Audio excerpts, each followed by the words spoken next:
आशा करता हूँ आप सभी बहुत अच्छे होंगे। तो दोस्तों, स्ट्रीट स्टडी 24/7 के इस वीडियो में हम डिस्कस करेंगे जीओए अकाउंट्स सीरीज़ का पार्ट 13।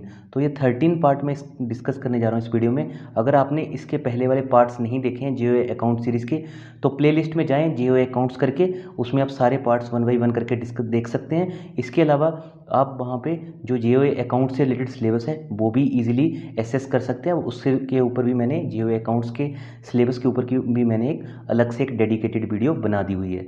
तो दोस्तों, इसके अलावा आप हमें टेलीग्राम चैनल पे भी ज्वाइन कर सकते हैं। टेलीग्राम पे सर्च कीजिए @street study। इसके अलावा इंस्टाग्राम पे भी मैं कुछ अपडेट्स डालता रहता हूँ, स्टोरीज में भी और इवन वॉल पे भी, तो आप उन क्वेश्चंस को अटेम्प्ट कर सकते हैं। तो डिस्कस करते हैं क्वेश्चन नंबर फर्स्ट से। दोस्तों, अगर आप चैनल पर पहली बार आए होंगे तो चैनल को सब्सक्राइब कर लेना, और वीडियो अच्छी लगती है तो प्लीज़ लाइक कर देना। आपके लाइक करने से जस्ट हमें मोटिवेशन मिलती है। तो क्वेश्चन नंबर फर्स्ट पे आ जाते हैं। The share holder of a banking company can exercise maximum how many percentage of the total voting rights of all share holder. तो कितने मैक्सिमम रख सकते हैं वो? तो maximum 10%। So right answer is option C. So the share holders of a banking company can exercise maximum 10% of the total voting rights of all share holders. इसको important mark कर लेना, बहुत से एग्जामिनेशन में पूछा गया है। दोस्तों, ये जीओए अकाउंट्स के मैं क्वेश्चन डिस्कस कर रहा हूँ, जरूरी नहीं है ये आप एचपी एसएससी या फिर कोई और एचपी का एग्जाम दे रहे हो।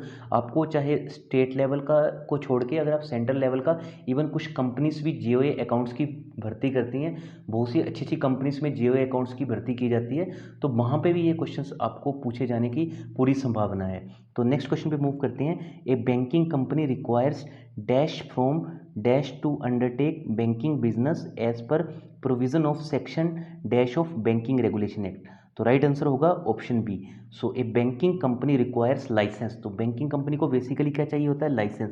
अब बैंक को लाइसेंस कौन देता है? आरबीआई। तो सिंपल था, banking company requires licence from RBI to undertake banking business as per provisions of section, कौन सा section? 22 of banking regulation act. तो आरबीआई एक्ट 1934 में है और बैंकिंग रेगुलेशन एक्ट 1949। तो मूव करते हैं नेक्स्ट क्वेश्चन की ओर। इसका आंसर होगा option B. Next question is, if a bank has to shift its branch in dash area, it requires RBI permission under section 23 of banking regulation Act। तो banking regulation के act के अंदर जो main sections है, आप जो भी मैं क्वेश्चंस में कवर कर रहा हूँ, तो आप चाहें तो इनको साथ साथ में अपनी जो आपकी नोट्स की डायरी है उसमें नोट डाउन करते जाना, क्योंकि एग्जामिनेशन में कभी कभी सेक्शंस भी पूछे जाते हैं जो आपके लिए मोस्ट इंपॉर्टेंट रहने वाले हैं। तो राइट आंसर होगा ऑप्शन ए। तो अगर एक किसी बैंक को अपनी ब्रांच किसी एक डिस्ट्रिक्ट में ही, सपोज करो कि ए कोई जिला है, उसमें एक जगह पे ए प्लेस पे किसी बैंक की ब्रांच है, उसको दूसरी जगह लेके जानी है, तब भी उसे आरबीआई से परमिशन चाहिए होती है। बैंक अपनी मर्जी से कोई भी ब्रांच को शिफ्ट नहीं कर सकता और किसी भी ब्रांच को मर्ज नहीं कर सकता है। तो राइट आंसर होगा option A. A bank has to shift its branch in same district, it requires prior permission of RBI under section 23 of BR act 1949। Move करते हैं नेक्स्ट क्वेश्चन की ओर। Under section 11 of banking regulation act, the foreign banks have to deposit dash arising out of their business in India with RBI. तो जो भी foreign banks हैं, जैसे कि फेडरल बैंक जो फॉरेन बैंक है, ऐसे बहुत से बैंक्स हैं, फॉरेन बैंक्स हैं, तो इनको क्या करना पड़ता है? They have to do the 20% of their profit for each year. मतलब under section 11 of banking regulation act, the foreign banks have to deposit, तो फॉरेन बैंक्स को कितना डिपॉजिट करना पड़ता है? 20% अपने प्रॉफिट का हर साल का। तो इसका कितना क्या आंसर होगा? Option C is the right answer for this question. Move करते हैं नेक्स्ट क्वेश्चन की ओर। Which of the following statements is correct regarding valuation of immovable secured asset. तो राइट आंसर होगा ऑप्शन डी। सारे आंसर सही हैं। First is authorised officer will obtain estimated value from the approved valuer. ठीक है। Next is the borrower need not involve in the valuation process. Next is valuation by approved valuer and fixing of reserve price is mandatory in case of immovable assets. तो बिल्कुल सही answer होगा option D. चारों option सही हैं इन case of valuation. Move करेंगे next question की ओर। तो नेक्स्ट क्वेश्चन में मूव करने से पहले आपको यही कहना चाह रहा हूँ कि अगर आपने चैनल को सब्सक्राइब नहीं किया तो प्लीज़ सब्सक्राइब कर लेना, साथ में बेल आइकन को प्रेस कर देना। इसके अलावा आप इंस्टाग्राम पे भी फॉलो कर सकते हैं। वीडियो कैसी लगती है वो भी कमेंट करके जरूर बताना। वीडियो अच्छी लगती है तो प्लीज़ लाइक कर देना और अपने दोस्तों के साथ शेयर भी कर देना। Share to WhatsApp, Facebook, Instagram, Telegram, Gmail, जहाँ पे भी आप चाहें तो इस वीडियो को शेयर कर सकते हैं, ताकि जो भी स्टूडेंट्स जीओए अकाउंट्स एग्जाम की प्रिपरेशन कर रहे हैं उनको बेनिफिट हो सके। अभी मूव करेंगे क्वेश्चन नंबर 6 की ओर। In addition to product price promotion the augmented marketing mix for service include all of the following except. तो इनमें से क्या इंक्लूड होता है? एक्सेप्ट, तो ऑप्शन बी होगा पैकेजिंग। तो पैकेजिंग इंक्लूड नहीं होती है, पीपल भी इंक्लूड होते हैं, प्रोसेस भी इंक्लूड होता है एंड फिजिकल एविडेंसेस भी इंक्लूड होते हैं। अभी मूव करेंगे क्वेश्चन नंबर 7 की ओर। Drawee of a cheque is, तो बेसिकली जो ड्रॉई होता है वो चेक का कौन होता है? तो राइट आंसर होगा ऑप्शन बी ऑलवेज बैंकर। तो बैंकर हमेशा क्या होता है? ड्रॉई होता है। और ड्रॉअर कौन होता है? जो चेक को बेसिकली इशू करता है। मूव करेंगे नेक्स्ट क्वेश्चन की ओर। The securitisation company can acquire financial assets from the bank in the following manner.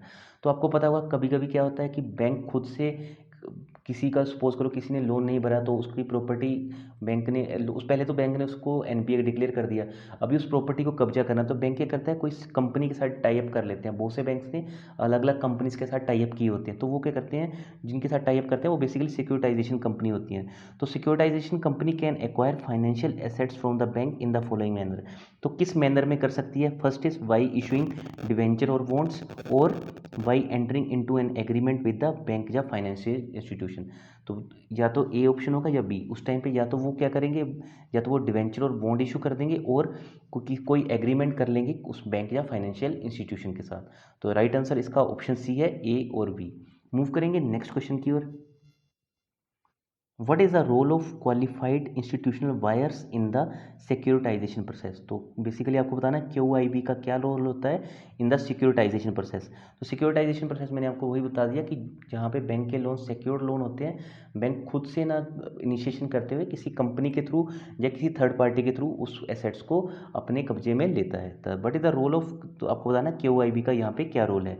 तो right answer is the qualified investors would invest in the financial asset scheme. तो option A इसका बिल्कुल सही answer होगा। जो qualified investor होते हैं वो इन्वेस्ट करेंगे in the financial asset scheme.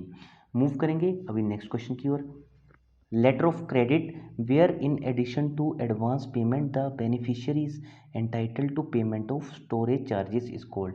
तो लेटर ऑफ क्रेडिट बेसिकली आपको बताना है LC where in addition to advance payment, जहाँ पे एडवांस पेमेंट को छोड़ के the beneficiary is entitled to payment of storage charges, जहाँ पे सिर्फ कोई भी बेनिफिशियरी या कोई भी कंपनी से सिर्फ स्टोरेज चार्जेस पे करने हैं, तो उसको किस तरह का लेटर ऑफ क्रेडिट कहा जाता है? जिसमें सिर्फ स्टोरेज चार्जेस बियर किए जाते हैं बेनिफिशियरी के द्वारा, उसको कहा जाता है green clause credit. Option D is the right answer. Move करेंगे नेक्स्ट क्वेश्चन की ओर। In which of the following situations different partners of the combination remain separate entities. तो किस सिचुएशन में different partners of the combination remain separate entities. तो ऐसा आपको combination बताना है जिसमें डिफरेंट पार्टनर्स वो रिमेन सेपरेट रहते हैं बेसिकली एंटिटीज़ की फॉर्म में। तो बिल्कुल सही आंसर होगा alliance. Option A is the right answer for this question. Move करेंगे लास्ट क्वेश्चन की ओर। Once the dispute before the banking ombudsman is referred to arbitration, can new claim or counter claim be made? Option B is the right answer. Yes, provided the claim and counter claim are within the terms of reference. तो basically यही था कि banking अब्यूट्समैन क्या होता है।